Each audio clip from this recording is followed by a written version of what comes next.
Hello word journeyers, I'm Eldon Greene, and today I want to go over everything that I published in 2019. I had 11 publications in 2019, which is less than the number of publications I had in 2018, although I think a couple of those in 2018 were self-released. The major reason for that, I would say, is I was writing a lot of short stories for my dialogue-only short story collection. I was challenging myself to try to write about one for every week of the year. And some of the pieces I'm going to go over today are definitely from that collection. Others of them are other short stories. So I'm just going to tell you a little bit about each piece. The first one I'm going to go over was published on January 28th, 2019. It was a story, it is a dialogue. It's a story I submitted to Public House magazine, a UK-based magazine, and it appeared in issue 9. The theme was tabloid, and they printed this wonderful magazine that looked like a tabloid magazine, looked like something you would see here in America, at least like on a rack as you're going through the going up to pay for your groceries at the grocery store. Fantastic.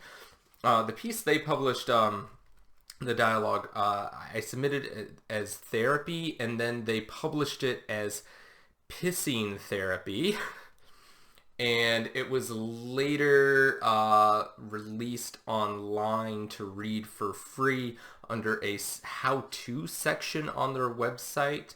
And when it was released there, they retitled it again as How to Piss on Your Therapist.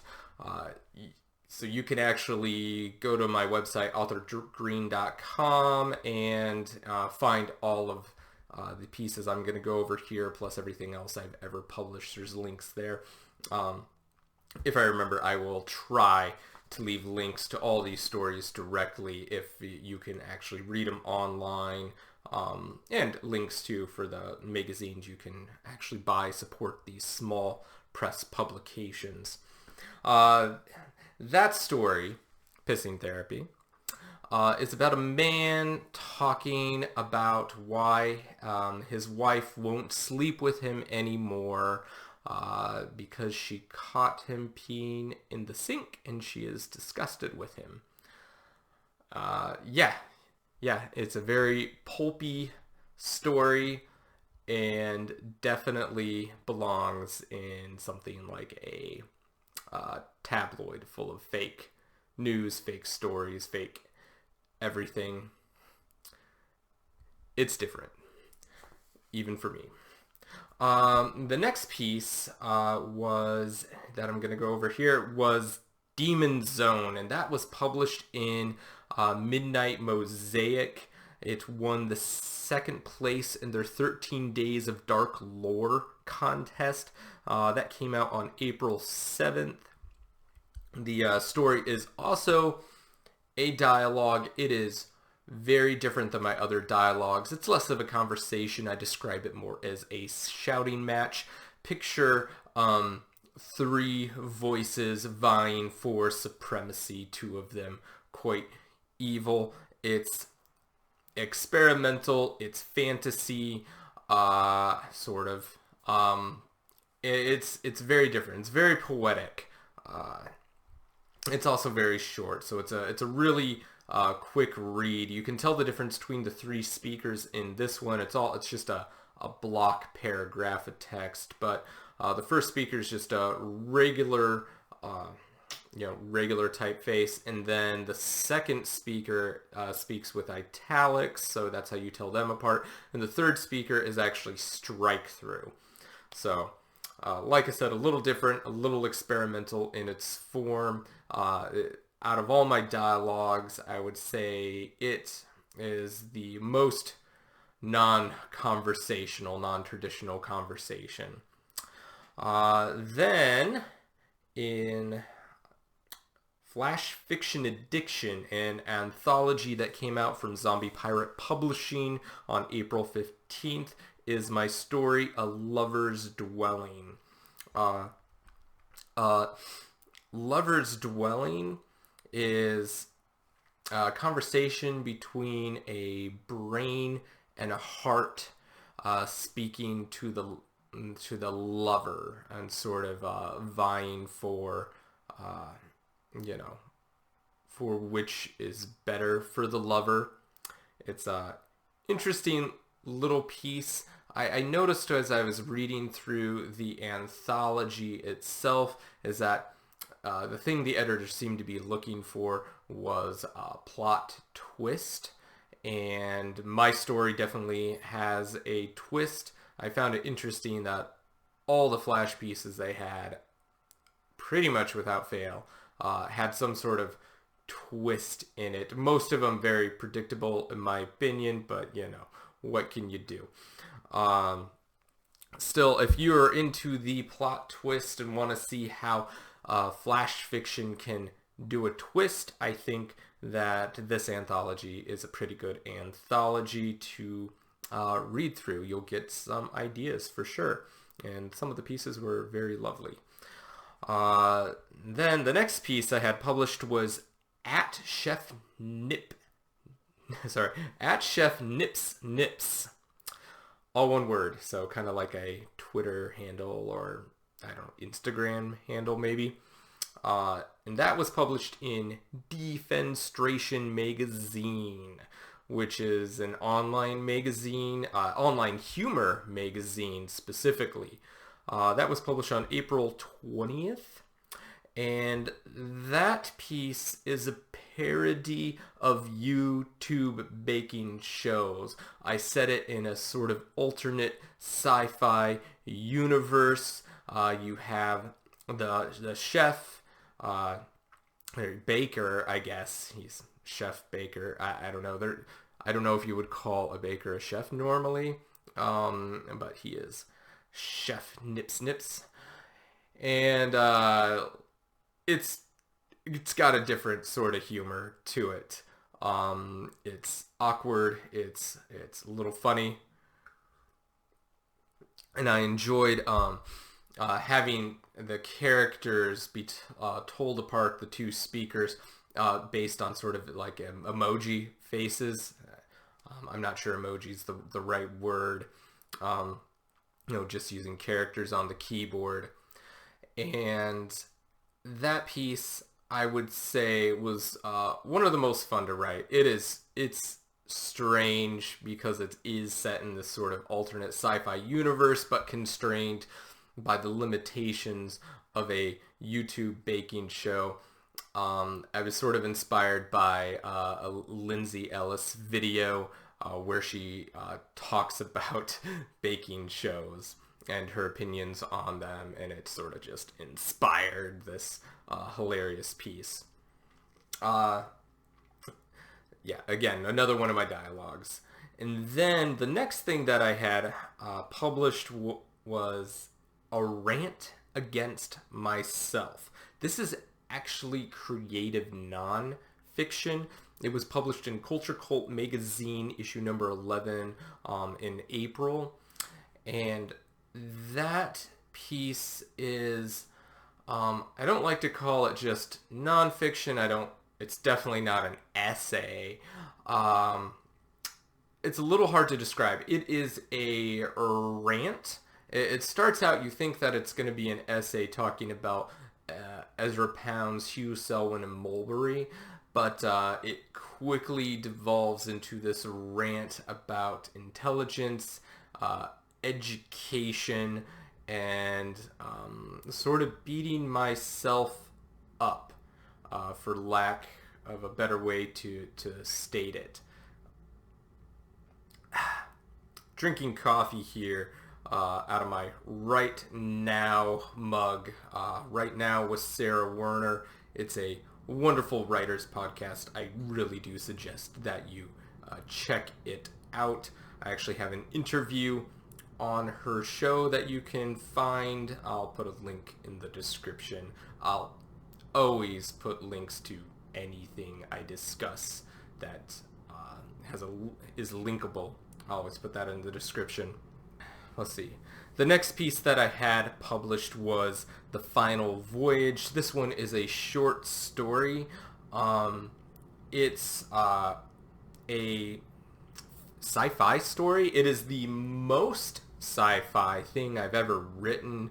The very first thing I ever had published was sci-fi, but I would put that more in the satire, just like At Chef Nips Nips, was satire as well. This piece, The Final Voyage, is what I consider my first true sci-fi publication. It was published in Strange Mysteries 8, an anthology put out by Whortleberry Press in May of 2019.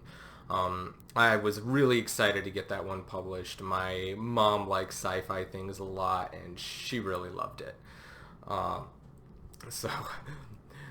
If I can please my mom with my writing, I'm doing a good job being a dutiful son. The next piece that I had published is called The Wave. It was also a dialogue put out by a company called put out by Gypsum Sound Tales. It was an anthology. They put out these themed anthologies called Colp, C-O-L-P. I'm not really sure what it stands for, but the theme was big, larger than life. Like, they wanted huge things, huge characters, incorporating the idea of giganticism in some way.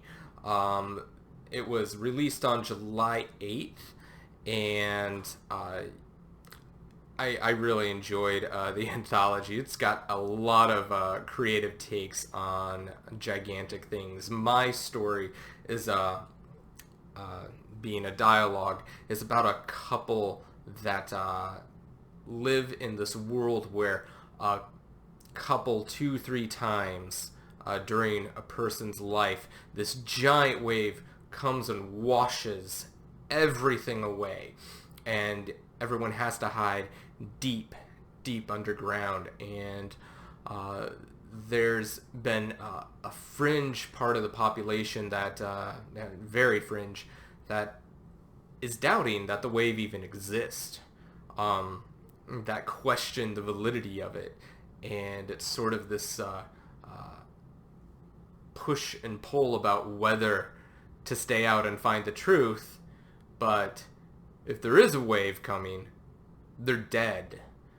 And so it's sort of a dark, tension-filled short dialogue. The next piece I had published is called The Human Bird in Reflex Press, published for the Witches, Sail, and Eggshells 50-word flash fiction contest.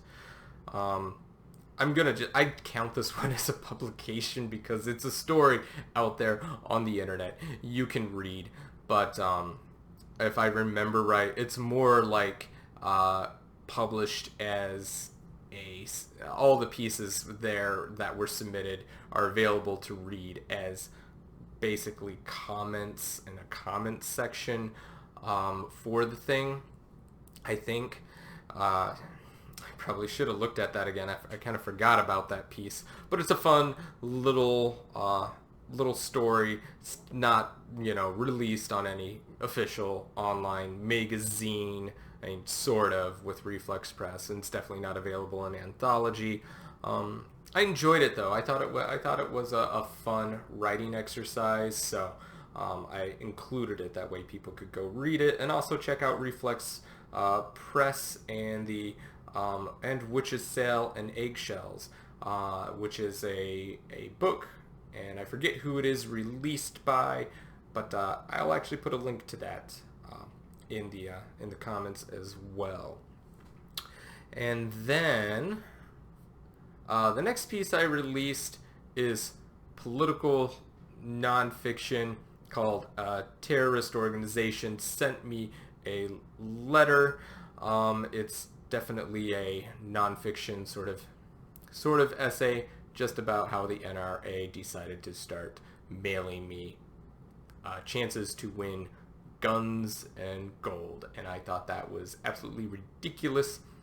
The USA has such a huge gun problem, multiple gun problems, that I think it is irresponsible for us to have such an organization, because they don't promote values commensurate with human life.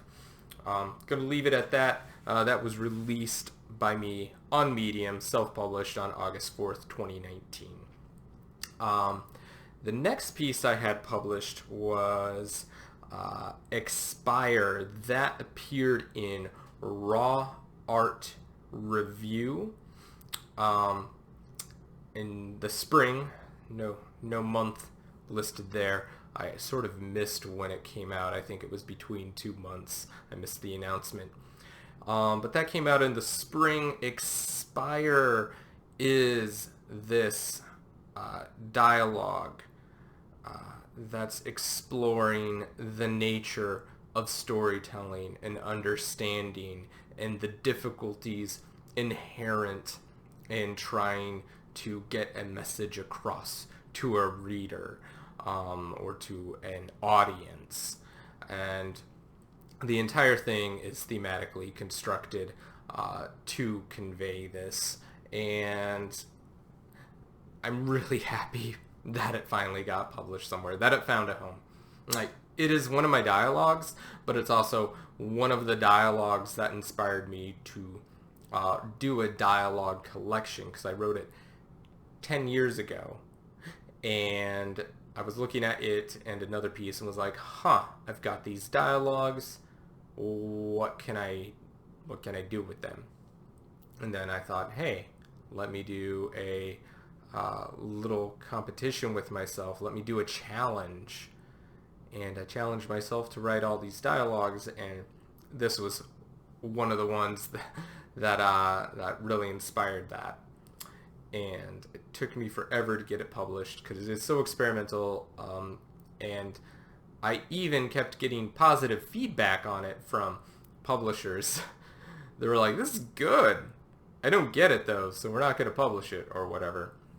The next piece that I published was actually in the Ascent, which is a publisher that uses Medium, and a couple of these actually do. I think Midnight Mosaics on Medium as well. And this piece was a nonfiction, and it's called Reflections on a Decade-Long Journey to Getting a Flash Fiction Story Published, which is about the 10 years that it took me to get Expired published. Just a nice little essay with thoughts about perseverance in the creative process, in the publishing process. Don't give up hope. Your piece will find a home eventually if it is capable of finding a home. And if you're getting positive feedback along the way, you're doing something right. It just may be a little too unique for the market right at that moment. And then the last piece I had published actually came out on December 23rd in Cry, C-R-Y, also a publisher that uses Medium. And this piece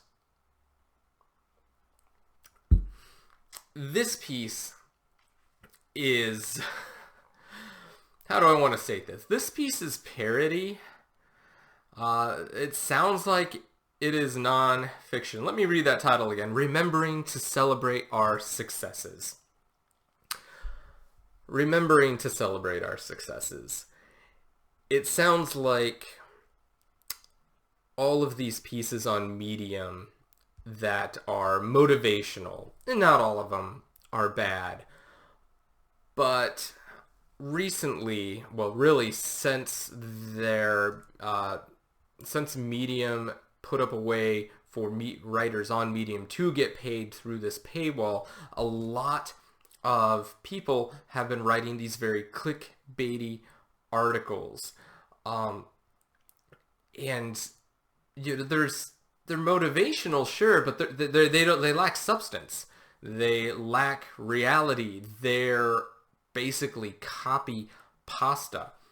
And so I decided to write one of these clickbait things, thinking maybe I could parody it. And it's not quite parody. It's more like it goes off the rails. It starts out sounding like so much of this other crap out there. And then, and let me throw this in here. Like, I'm not trying to be mean to the writers, just trying to make a living, but I've had so many people follow me in the last 4 months on Medium who don't like a single one of my pieces. They give claps on Medium, and they haven't clapped on any of my articles. They just follow me, and then they'll have 2 or 3 of these clickbait articles. And, I'd look through and be like, generally it'd be like nothing there. Occasionally there'd be like a real writer there who's done some research, or they also have fiction and are giving their real life experience as a writer, as a successful writer, and those guys are great. But there's a lot of inauthentic authors out there. I'm not even sure these are real people, or if they're just trying to get money from Medium by getting people to read their short copy pasta. And anyways, so this piece I wrote specifically wanting to get it published before 2020, and it starts out, like I said, just like any of these other pieces, and then it just goes off the rails. Literally, I wanted the idea of derailment, going off the rails. In the story, it ends in a little train depot area where there's like little there's box cars off the rails there. And you think that, oh, this is going to be motivation, like how to remember to celebrate your success, but it just turns into this drug and alcohol fueled account of a celebration. This guy celebrating finishing the first draft of his novel manuscript. And in the end, it ends up serving as a sort of cautionary tale about all these motivational things promising, that you are going to be happy as a writer if you just have this outlook, if you sort of force your mind to be positive. And my story is saying that, yeah, you can try to do something like celebrate your successes. That way you just don't go off to the next thing without forgetting to be happy about what you've accomplished. But I'm sort of warning that it's not that easy. And it ends up not being easy for this character, because not only does the essayistic story go off the rails, but his night ends up being totally derailed as well. It's a fun piece. It and a lot of the stuff I write are definitely for adult themes and whatnot. If you're a child, get your parents' permission to read it. I just want to say thank you everyone for watching this video. I hope you had a wonderful 2019, whether it was fruitful because you read a lot of books, whether it was productive because you wrote a lot of words, or just successful because you had a lot of publications or a publication somewhere, anywhere. It's okay wherever you happen to be at in your writing journey, if you happen to be a writer here on AuthorTube. All right. Thanks again for watching. Keep it creative. Talk to you later.